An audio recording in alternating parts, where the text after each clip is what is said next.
may tambala na!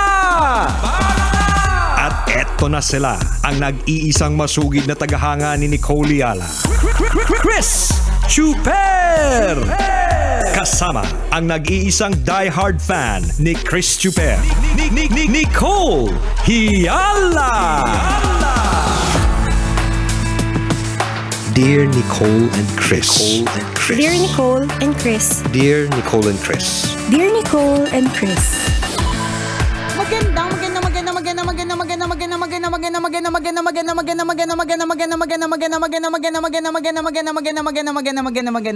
morning, Luzon, Visayas, at Mindanao Metro and Mega Manila. It's a Feel Good Lunes. Hi, partner. Hi, partner. Hi, mga kabisyo. Back to work na ulit, ha? So true. Tapos na ang pamamahinga, kung tatawagin talagang pamamahinga. At maganda yun kung nakapagpahinga po kayo. Yes. Alam mo, partner, nung Saturday, talagang ang sarap sa pakiramdam ng gumising ako ng alas 9 ng umaga.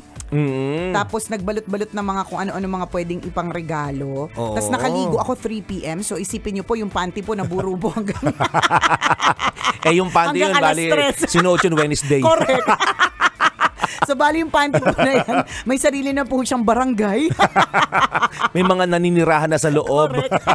May sarili na po siyang komunidad at parokya. Hindi, nag-i-imagine kaming lahat ngayon. Yung para na naubo kami ng konti. Yung mga nag-imagine at yung mga nakarelate at yung mga tumawa, ibig sabihin, experience nyo na yan once or twice or many times in your life. Huwag pong magpaka-plastic. Huwag pong magpaka-plastic. Ano ba yun? Nasisinok tuloy ako. Nai-imagine ko talaga. Nakakasinok. Ito yung usapang may amoy. Ito yung usapang nai-imagine mo talaga. Hindi, pero totoo, no? Ang sarap sa pakiramdam yung sobrang busy ka na maraming araw. Tapos bibigyan ka ng isang araw para magtulog. Para sa akin, napakalaking regalo yung partner. Yes. Ngayong season na ito, nagtulog hanggang 9, walang ginawa. Meron namang ginawa, naging productive naman, pero hindi rarampa, hindi aalis. Hindi magme-make up, alam mo, hindi maliligo agad. Ganyan. Tapos alas 3 na kami parang nagsialis dun sa pwesto namin mula sa pagbabalot ng mga regalo. Tapos saka lang kami nag-mall ng sandali. Alam mo yun na, napaka-chill na ganun. At minsan, kailangan din po natin ng ganyang klaseng mga araw. Yung mga chill na araw na hindi kailang nag-iisip tayo, saan mararampa, saan pupunta, ano bang ang lakad natin today? Pwede mo lang lakad, may enjoy mo yung araw mo, marirealize mo, ay kailangan ko pala yung mga ganitong mga moments, diba, na hapon na hindi pa ako nagpapalit ng brief. Hapon na hindi pa ako naliligo. Na-miss mo ba? Ha? Na-miss mo? Oo, kasi lagi akong walang suot. Siya rin, na brief. Na-miss ko yung brief eh. Hindi, pero totoo, masarap sa pakiramdam. Hindi po kailangang maging aligaga at maghahanap lagi ng gagawin, pupuntahan, kung saan iinom, 'di ba? Yes. May ganong kasing energy tsaka vibe itong Christmas season eh. Na parang kailangan may puntahan, kailangan uminom, may ganon eh. Kailangan malasing ng konti. May ganyan nga eksena, sabi ko nga sa yung calendar ng ng isa kong kaibigan eh. Inom. Talagang walang mga 2 days lang sa buong month ng December. Wala siyang inom. Yung naawa siya ng kaunti sa atay niya. Kaunti lang. Hindi mo lang natapos tingnan yung calendar niya. Sabagay, kailan yung start? December 1. Inom. January 1, lamay. Ay, oo nga. Kasi hanggang December 31 lang ang ko eh. Kinalendar niya na yun. Nauna na siya, di ba? Kasi yung atay niya pwede na talagang pagpitik mo ba, abo. Hinay-hinay rin po sa mga atay natin, mga kabisyo. Alam po natin, ang daming inuman, ang daming kainan, ang hirap mag-diet sa mga ganito, ang hirap magpigil, di ba? Pero pakatandaan, gusto po natin, saya, inom, party, at ayaw natin pagdating ng January 1, partner? Lamay.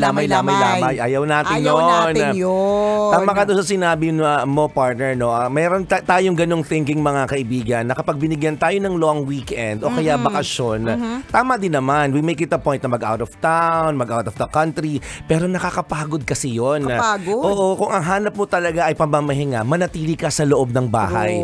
At doon mo mahahanap ang tunay na pahinga. Diba? Yung sinasabi natin ng mga nakaraang linggo, that happiness are found in the details. Correct. Minsan nami-miss natin yung moment na yun na nasa bahay lang pala ako.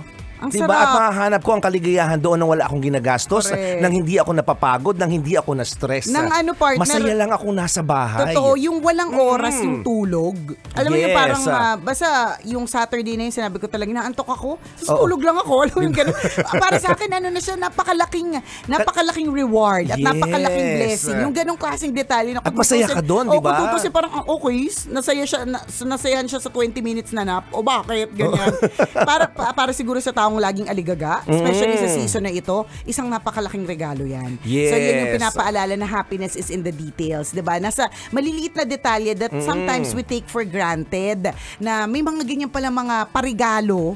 Hindi naman kailangan ingrande lagi ang mga parigalo ng Diyos eh. I mean, hindi lang natin siguro, laging maganda naman at ingrande yung mga regalo ng Diyos. Hindi lang natin nakikita na ganon.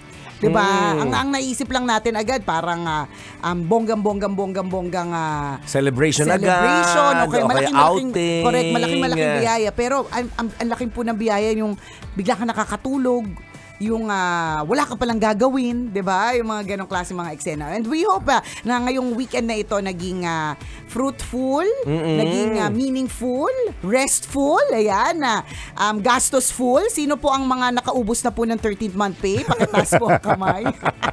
Grabing ubus na talaga agad, no? Relate tayong lahat dyan, mga kaibigan. Na bakit ganon? Dumaan lang, kakatanggap ko lang, hindi man lang uminit sa palad ko. Correct. Diba? Parang inihip talaga ng hangin. Maraming ganon, ha? Madami. Kasi syempre, di ba, panahon ng Kapaskuhan is the time of giving. So, pakakuha mo rin ng 13th month pay mo, ipambibili mo na ng regalo kasi yung hinihintay mo na finally, ma-check mo na sa listahan mo yung mga bibigyan mo ng regalo. Tsaka di mo talaga makokontrol, no? Kapag lumabas ka ng bahay, pumunta ka sa mall, mahina na yung 1,000 na gagastusin mo. Correct. Totoo so, yan. tendency yes, malamang lumabas po tayo, no? Pumunta tayo ng mall.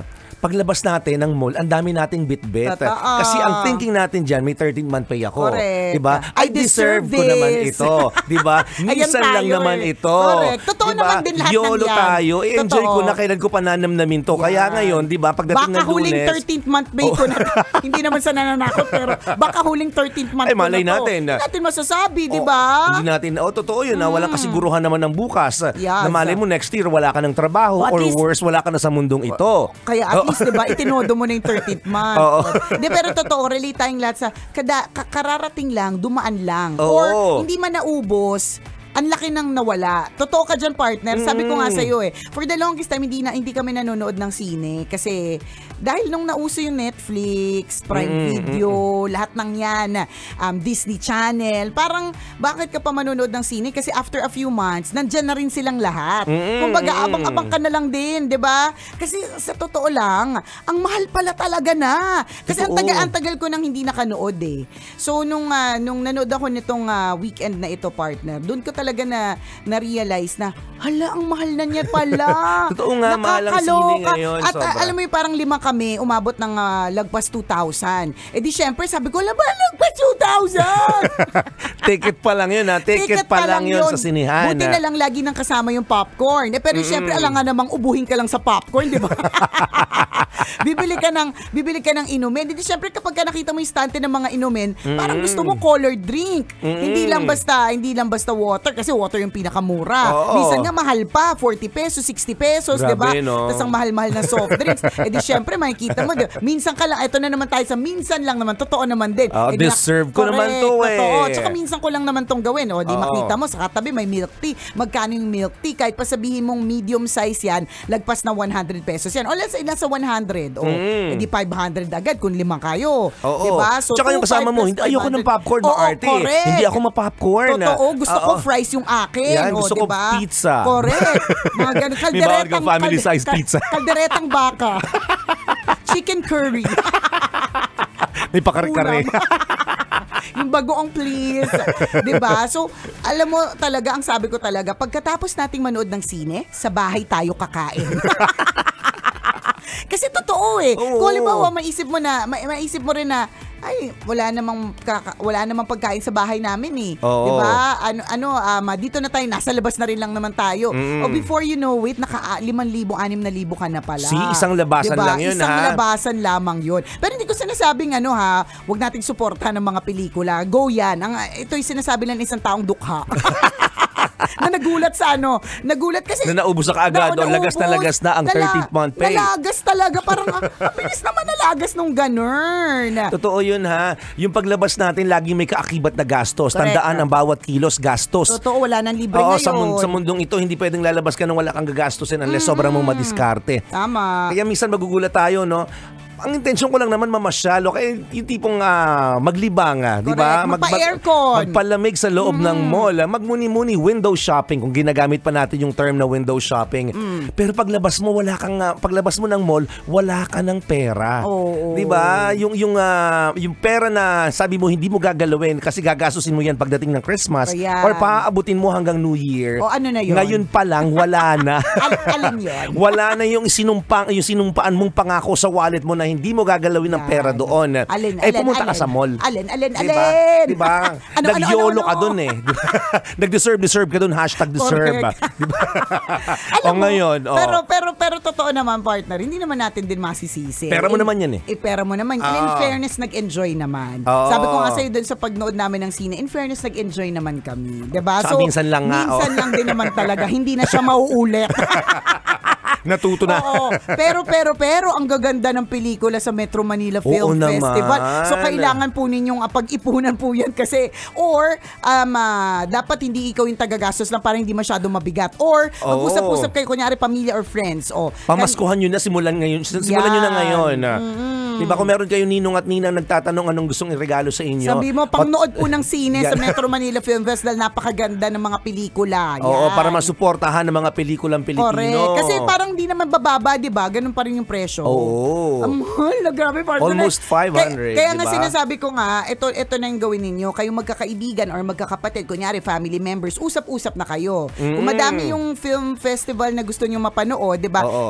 Kanya-kanyang taya bawat pelikula. Oo, pwede. Diba? Kanya-kanyang bayad na lang. Bayad, di ba? O di naman kaya kung walang gustong magbayad, edi kanya-kanya na lang talagang buhay. Yun na talagang KKB na literal. Kanya-kanyang buhay. Di ba? Ang mahalaga, makanood ka. Kasi totoo, pag halimbawa maisip-isip mo, ilibre mo yung pamilya mo. Oo. Kunyari 5 kayo at di ba? Pinakamababa, pinakamahina. Kunyari 5 times 5, 2.5 nga talaga, partner. Huwag na tayo sa 495 kasi niloloko pa natin yung mga sarili nating 400 lang siya. 495 naman talaga siya. Di ba? So 500. Nood pa lang yun ha. Ulitin natin, nood pa lang yun. Siyempre, hindi pwedeng hindi kayo kakain. Tama. Yun eh. Di ba? Pero pwede naman. Kasi ako ginawa ko yun nung Saturday. Mamamasahe pa kayo. Siyempre. Magkano pa? Nagpagas. Pag nag-commute ka, pinakamababa, 100. Sa bagay. Depende sa layo ng lugar mo. Ganon. Kung magta-taxi ka, mag-grab ka, di mas ano. Basta sa bahay na lang kayo kumain. Madami naman pagkain pag Pasko. Huwag nang umarte. Grabe yung gastusan, no? Oo, grabe sana talaga. dinasan po natin 13th month. Sana natin yung sweldo in general. Oo. Sana dinagdagan natin yung Christmas bonus. Sana. Kaya ibigay mo na. Yan, ang aming Christmas bonus. Oo. Nang isa pang bonus kasi nabigay na. Hay nako, ganyan po talaga. Pero wag mag-alala. Ano po yan, napaghandaan muli. Totoo yun. Diba? Napag-iipunan muli.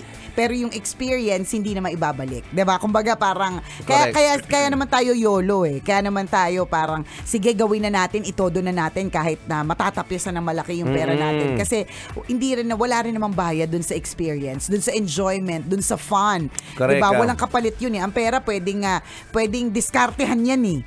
Gagawa ka ng paraan eh. Pero yung experience na nag-enjoy kayo, hindi basta-bastang nakukuha yun. Correct. Ayan tayo. Ganyan tayo mag-isip. Yung ang gulo-gulo talaga natin kausap minsan. Hindi ko naman, wala naman, from the very beginning of this Tambalan segment, wala naman tayong sinabing tipirin nyo eh. Ako partner na basically, nagrereklamo ko pero hindi ko sinabing tipirin nyo at huwag nyo nang gawin. Ang tipid na sinabi ko, kung nanood ka ng sine, gumastos ka sa snacks for the movie. Kasi parang ang lungkot na wala kang kinakain sa sinehan, di ba? Parte talaga yun eh, di ba? Huwag na kayong kumain. Yun yung pwedeng sabihin kong pagtitipid. Pero hindi ko sinabing, ako pa ba, parte, apakagastador ko.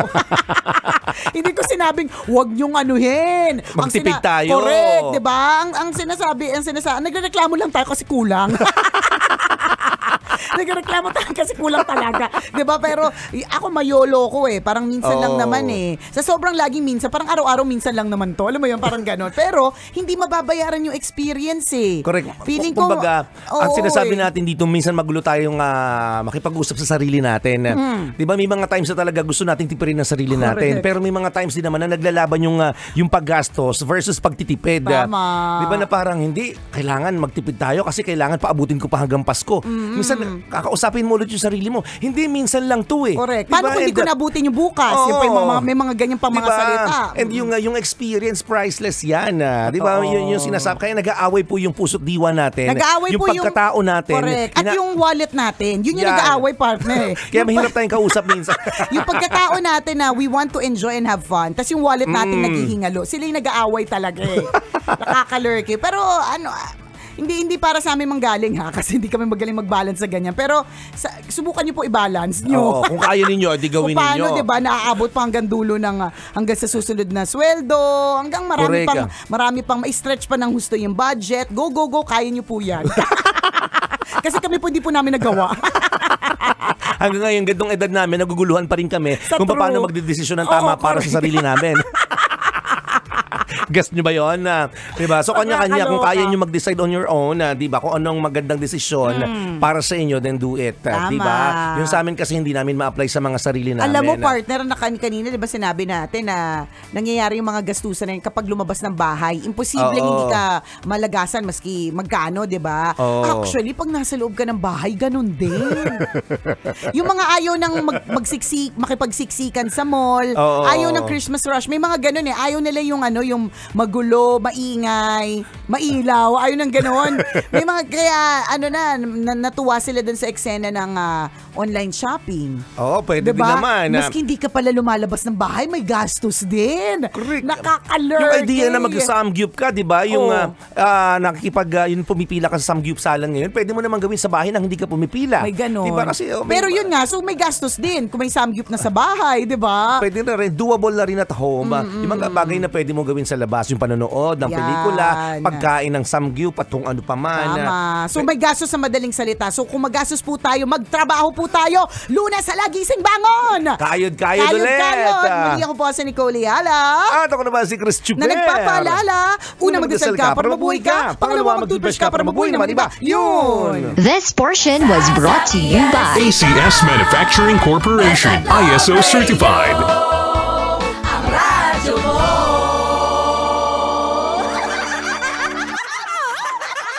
Carried away. Ito, may commercial lang.